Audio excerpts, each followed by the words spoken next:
Colt Official Police. Is there a more classic handgun design than these Colt revolvers? Come on, let's check out what we got.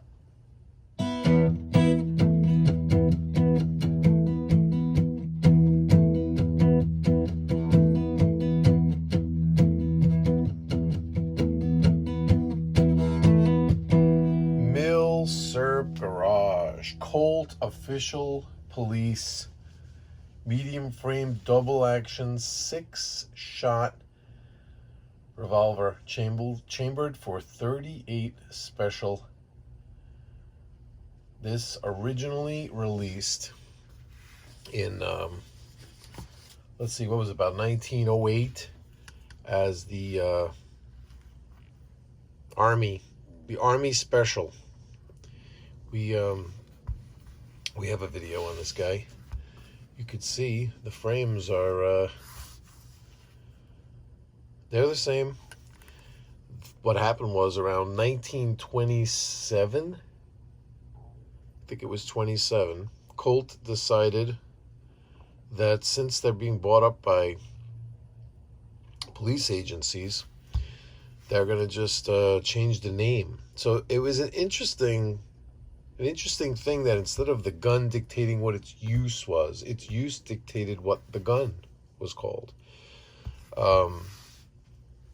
That's pretty unique in the in this hobby.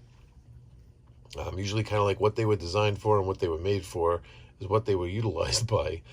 I think when the Army Special came out, it just never was able to recover from the popularity of the 1911, the semi-autos. It was only a few years later that the semi-automatic guns came out. And, they held on for a while. They still made some wartime ones. We're going to check it out. We'll go through some history. We'll look at some books. You really got to sit there and figure out what exactly you're going to cover on this guy because there's so much stuff. But basically, if you count the new Army, the Army Special, they made these from 1907 to 1969.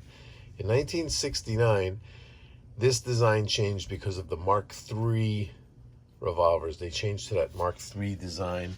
And we've checked that out too. The Mark III design here it's kind of like the Python look.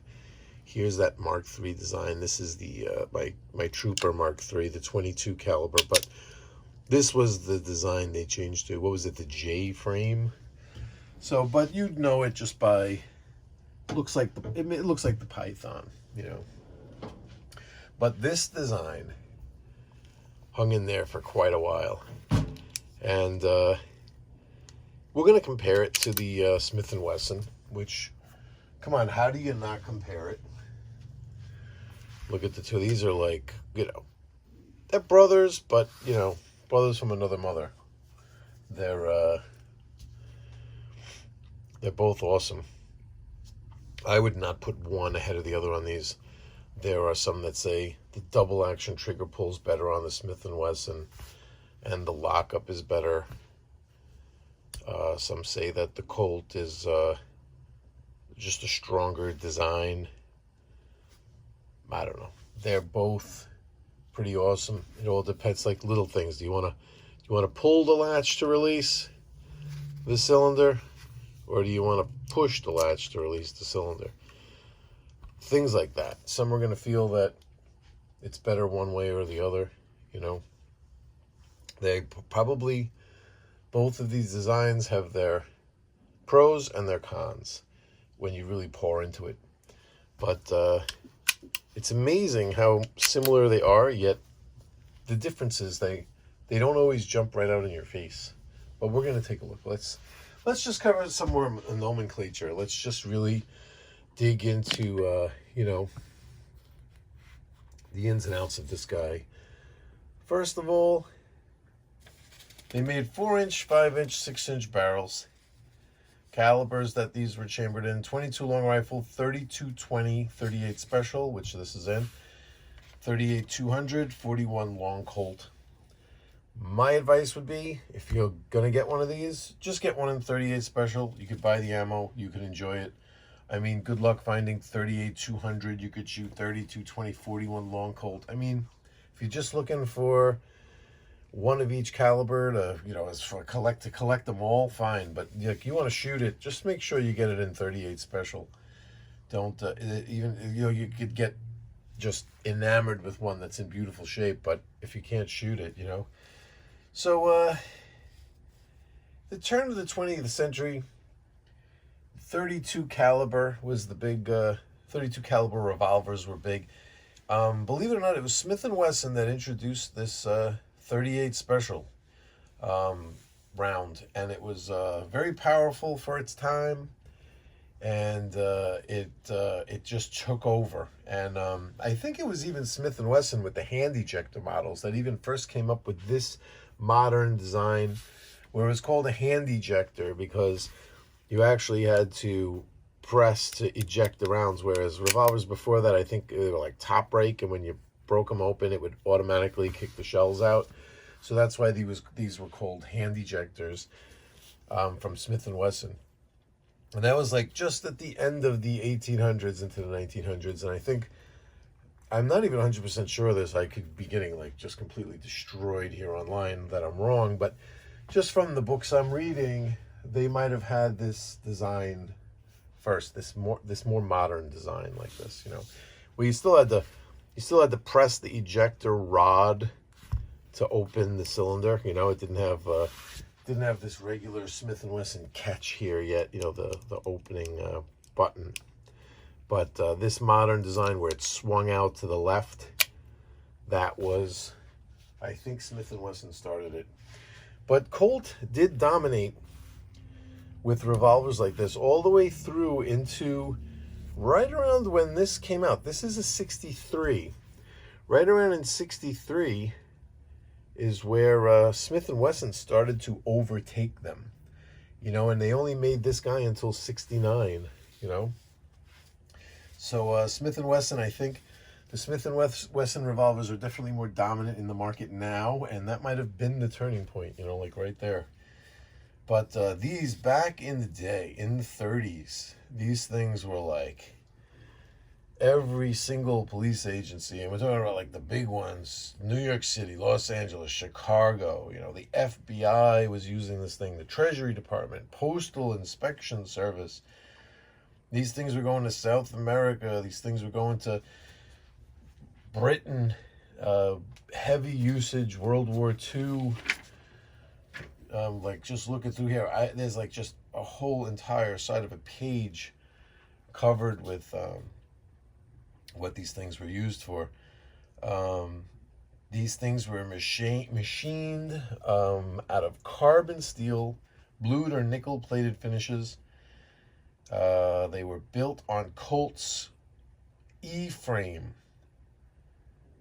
So it's always tough to find out with these Colts what the E-frames were. But the differences in 1927, the differences between this and it's definite, brother, were very minor. You know, it was like kind of like where they met the matted finish on certain spots, which all the bluing is gone, so you wouldn't even know that. But see, like the sight notch, that was like one of the main things. Like small U notch, it was a wider square notch. Yeah, okay, all right, that's the differences. I mean, really not that much. But to me, when I shoot these, it feels so different this one feels so different in my hand. Can it really be these grips, you know? This is a beautiful gun, by the way. These are amazing. Get one of these too. Definitely need both. All right, where were we? Hey, let's look at some books. I'm all over the place with this one. Listen, it's Memorial Day weekend. It's a very reserved weekend. You got to remember that we're honoring those who we lost in war here, to be able to bring us these guns. We definitely wouldn't be sitting here looking at guns that were made in the 60s if you know, our freedom wasn't preserved. through through it all.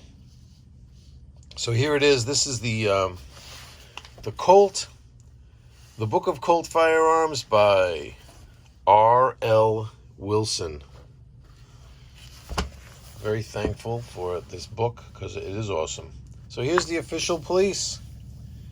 Here's our serial numbers and the years. So they just carried the serial numbers straight over from the Army Special. So this guy comes out to like 1918 somewhere, back on the Army Special page. But here, 27 is where we take over. The numbers just go right into these. And then there was a period where, Colt started naming it the Official Police, but there was like a crossover period where both of them were coming out, you know what I mean? But then they just adopted this as the name. And then new serial range began in 1947. I don't know why it's saying that, because it seems to just continue. But there's some talking about where it's jumping from here to here. It kind of moved around a little bit, but I'm up over here in the 800,000 range. But only to 69. In 1969, the J-frame began, and they went to J1001 is where they started with the J-frame. So this one being 63, kind of closing in towards the end of production. And this book is awesome. Giving information on it. This is our guy right down here. Close serial number 2. And yeah, if you want information, specific information, Colt information like that book is amazing. We also have the Encyclopedia of Modern Firearms, of course. We can't ever turn our back on the Brownell. This is the Brownell book. And I got the page marked here. Let's see. So yeah, they show, this book is great. It shows, these remind me of like Motors manuals. If you're into cars, the Motors books, it's very similar how it shows the grills of the different years of the cars, and it shows the guns. And here we are with the Official Police. There was a police positive special. I don't know enough about these to really know. I think this is kind of like where the detective special frame came from these. The police positive was like a smaller frame.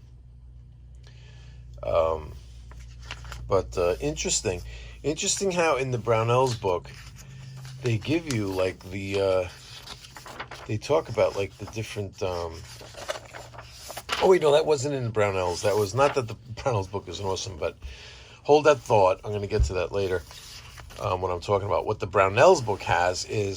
This is like for gunsmithing. It just completely talks about inspection, evaluation, repair, cylinder alignment. Look at this amount of text here. I mean, this is like for cylinder latch, removing the recoil plates, cylinder bolt timing, how to, if you get a new hand, how to fit it and what parts to file. I mean, forget it. This right here is this book occasionally delves into, like gunsmithing territory, And then what else do we have? This was the one I was gonna point out. So this is 1917 and new service. This is the Numrich catalog. So this is just a reference guide for firearms parts, but it's one of the coolest reference catalogs to use for identification. And it's one of the only ones I've ever seen that does this. It puts the frame. See how it says O frame, S frame? That you might not know. Who knows that the Challenger, the Huntsman, the Targetsman, that's an S frame. I mean, I never really see them talking about these, like what the names of the frames are. And so anyway, this is the S frame.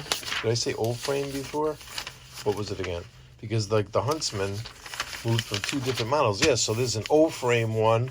Oh, the O-frame is like the Delta Elite, the Combat Commander, the 1911A1. You know, they break this all down with frames, and I like that about this book. But here, the 1917, a new service, also Officers Model, Army Special, Marshal Commando, and Official Police. There's a list of the parts and an exploded diagram from the Numrich catalog. That was pretty cool to check out. And here's something. I'm going to like do a video just on this book. But for now, I want to just show you something inside of it that's cool. But what this is this is the Hatcher book, Textbook of Firearms Investigation, Identification, and Evidence. This is an original, a 1935 original. This is a textbook. I mean, the introduction in here is written by J. Edgar Hoover. Where is it? J. Edgar Hoover here. J. Edgar Hoover wrote the foreword in this book. This is an original, this one, 1935. This is the textbook from the FBI for ballistics, for the, you know, anyone that was in ballistics and going into the FBI. Awesome book. Now check this out. Never knew this till I looked at it in here. The difference between Smith & Wesson and Colt rifling. And this is how you'd be able to tell just by looking at the bullet which gun it came out of. Whether it was a Colt or a Smith & Wesson. I wouldn't think you'd be able to do that just naked eye, just glance, just picking it up, looking at it. You could, if you read enough and you look at these books, you get enough of this information where you could be that good. And not like it's difficult. It's tremendously different. So here's Colt. Colt has 6 grooves. Now, so the grooves, let me make this, the grooves and the lands.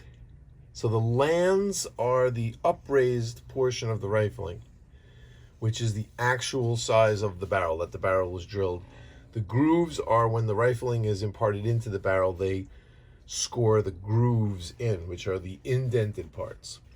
So as far as lands, the lands in Colt, there's 6 of them. 1, 2, 3, 4, 5, 6. And the lands are twice as wide as the grooves.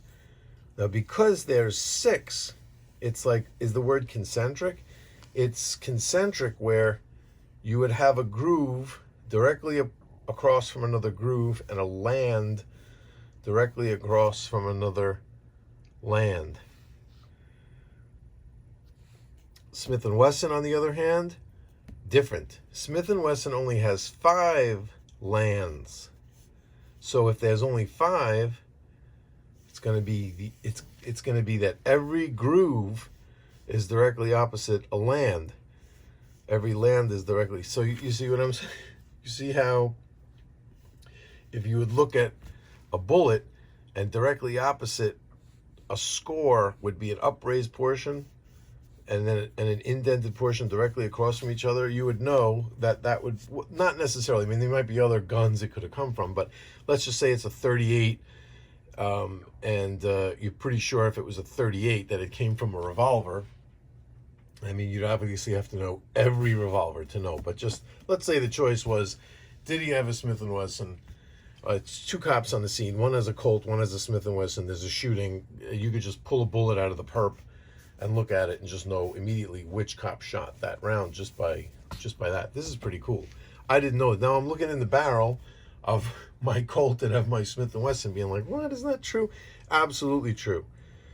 You could definitely see that the lands are twice as wide as the grooves, and you could count them that there's 6 in the Colts, and that the Smith & Wessons look like this. It's absolutely true.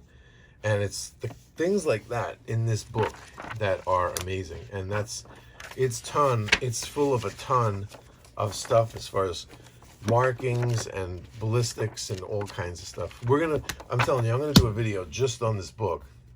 But for now, I thought you would think that was cool. But, back to the Colt revolver. Let's talk about the differences. The differences between the Colt and the Smith & Wesson. Besides that, with the rifling, that's pretty cool right now. Everybody knows that they spin in different directions, right? Like everyone's like, they're waiting for me to say that. But yeah, the cylinders turn in different directions. So you could see the Colt spins clockwise. The Smith & Wesson, when you pull the trigger, counterclockwise. I'm not sure if that makes any kind of difference. I've read people saying like, well, it's better to turn into the this and instead of turning away from the that. I've never seen that there's a pro and a con to that at all. The only thing I could notice is it's a little bit easier. It's a little bit easier with the Colt if you had to just load a single round. Like, let's get our realistic snap caps out here. Should have had them out to begin with. We got some pre-made special ones right here. Taking that in my case, so we could take a look to see how it looks when they're loaded. So these are my realistic snap caps. You can get these online, realisticsnapcaps.com. Use coupon code Milsurp Garage, one word, Milsurp Garage, for 10% off on these things. These things are awesome. They feel like real bullets. They look like real bullets. They have a cushy silicone firing pin cushion here to protect your firing pin. And with revolvers like this, these things last forever. The semi-autos, they get a little beat up doing function testing. With these and the revolvers, hardly any damage at all. These things will just last forever with them.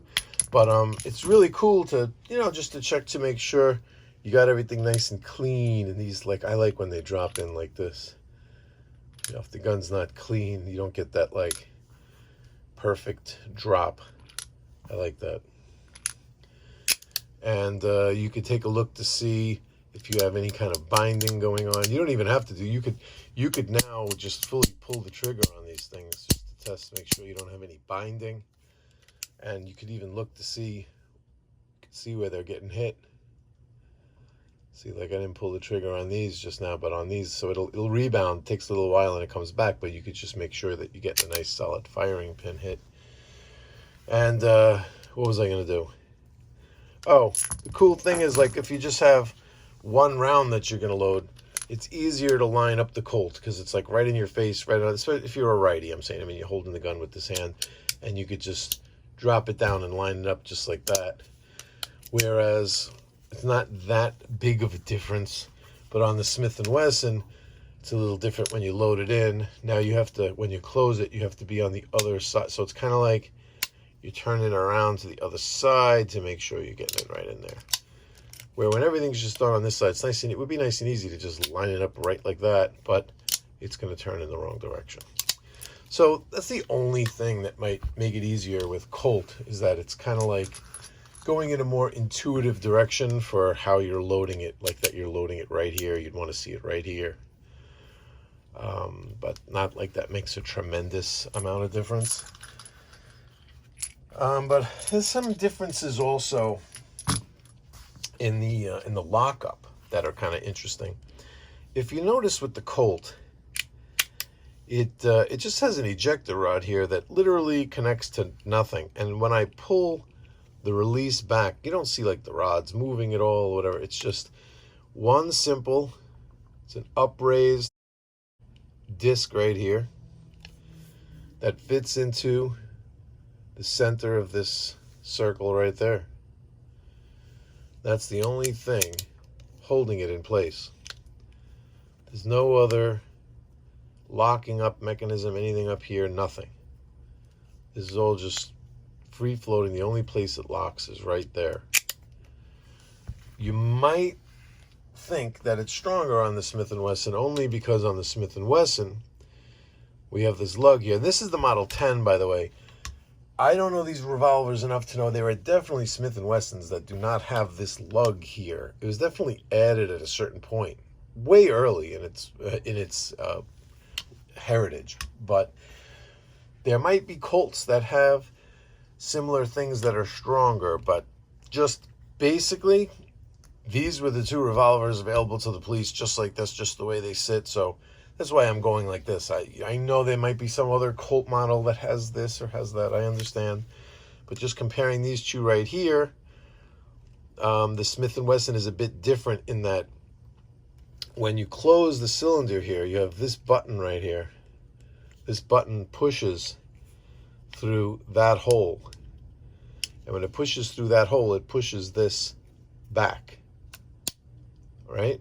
And now you're controlling this whole rod. So you see, if you look through here, you see when you well, actually you can't do that with it. Can I do it like this and then open it? No, there's no way to like really look at that. I could push it with my finger, and then you could see that move in the tip of the rod. See that? Right there. And when that moves in the tip of the rod, it pushes against here. It has a locking mechanism up front. So you see that locking in, and then you can see when I'm pushing, I'm sliding this here, coming all the way forward to here, to that locking. So that unlocks, when you're pressing forward here, you're unlocking both this, you're unlocking this, and you're also unlocking this at the same time. So there's a lock here. I don't know how much that's really locking anything, or if, I mean, because this is pretty weak right here. It's not like a tremendous locking thing, but it is locking it in the both front and back. There's a little bit of a difference there, but like I said, I don't think it's a great thing, because how strong can this rod really be? But it's just an added measure of you know, locking it up. But that's the story. This Model 10 has a heavy barrel, as this was definitely an ex-police gun. This one, not 100% sure, but it has the type of holster wear you would expect to see on a police gun, but it doesn't have the buttstock wear, the wood wear that you'd expect to see. This is more along the lines of what to expect on a police gun, especially a cop that was a righty, in that you don't see much wear on the side of the stock that was protected, that was up against his body, but the side that would be exposed to the car seat, the console, and everything else that he bumped into or rubbed up against, just wore this down where you don't even see the line cut in the wood anymore. The line is even gone. I love that aspect of this one, by the way. But you can see here, you do have, see, here's the holster wear, and you can see you have the same type of holster wear, but who knows, it could have been a department that had a different kind of holster with a leather cover that went over the top of the gun. Who knows? But these are the original stocks, because they are numbered to the gun serial number.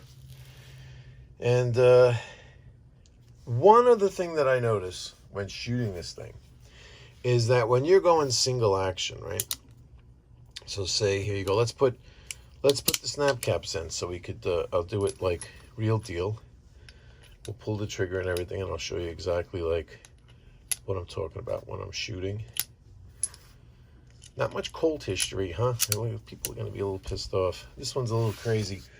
I only picked this one up, not that long ago, and believe me, I got a couple of nice Colts. I've done them. I got the Detective Special here. This one is awesome. This thing was like practically mint. I'm not new to the Colts. I have them. I knock around with them. Look, you remember? Look, the Python. We have a Python. I'm not some Colt noob, but just this one I didn't really. I can't go crazy with all the history. It's insane. Plus, look, the officer's model as well. The officer's model of this gun. So we have adjustable sights, even an adjustable front sight. Oh, forget about it. You want to go Colt crazy?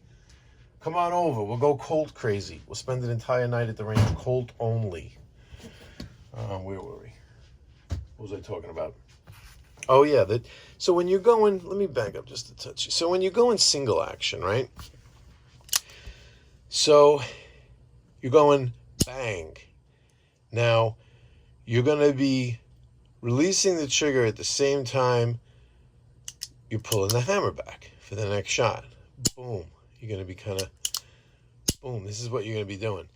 Inevitably, your timing, you're going to be going a little too fast for yourself, and you're going to pull the hammer back like that before you fully release the trigger. Did you see what just happened? I'm going to do it again. Watch. Here's a regular trigger pull. Bang. Bang. Bang. Watch the difference here. What happened?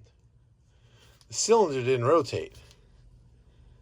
In a combat situation, this could be the kill shot right here, and you're gonna drop the hammer on the cartridge that you just fired before, because it didn't rotate.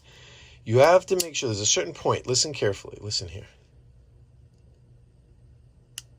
That little click right there. There's still some trigger left, but not much. It's almost all the way forward when that click comes.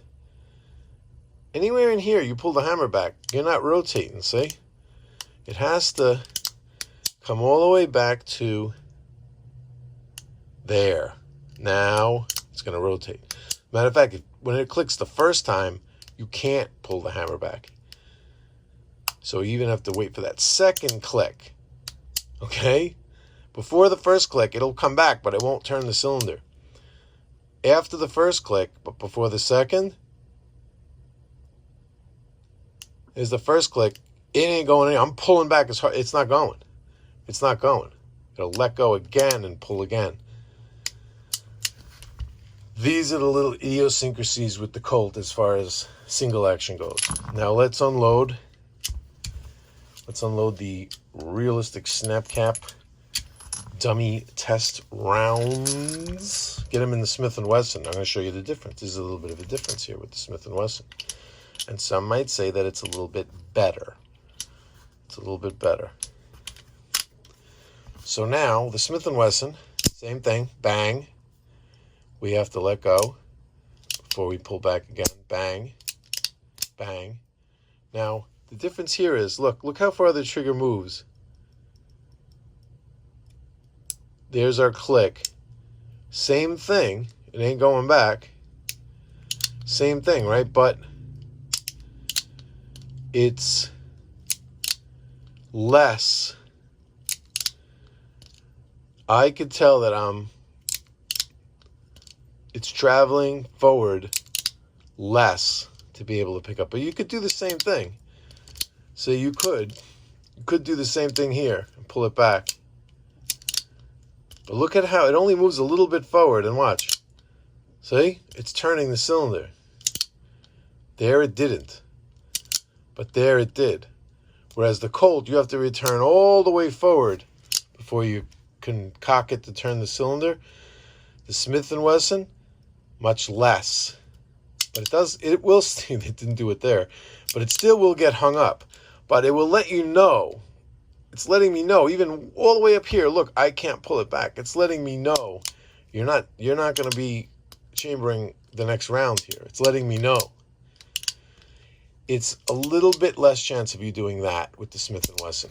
It's a little harder to get it where you release the trigger, pull the hammer back, and the cylinder doesn't turn. You can still do it, but it doesn't happen as easy as it does with the Colt. That was weird. I had it in a position somehow where I just pulled the hammer back, the cylinder rotated.